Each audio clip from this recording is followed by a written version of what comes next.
தெருவில் அந்த பேயை பார்த்து சார்லி, அவன் மனைவி லாரா, மகள் லிடியா பயந்து ஓடினார்கள். லிடியா தனியாக ஓடினாள். பின்பு சார்லியும் லாராவும் மகளை பிணமாகத்தான் பார்த்தனர். திகிலில் காவல் நிலையத்திற்கு தகவல் கொடுத்தனர்.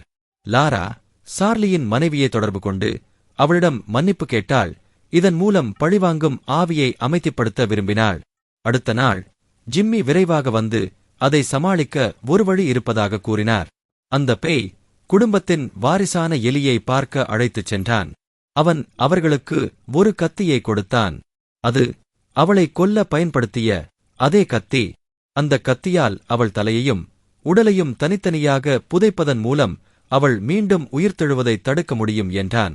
எனவே மூவரும் ஒரு இடத்தில் காத்திருக்கும்போது லாரா பதற்றத்தில் சத்தமாக கத்தினாள். ஜிம்மியும் லாராவும் கயிற்றால் கட்டினார்கள். சார்லி அந்த கத்தியை பயன்படுத்தி தொடர்ந்து குத்திக் கொன்றான்.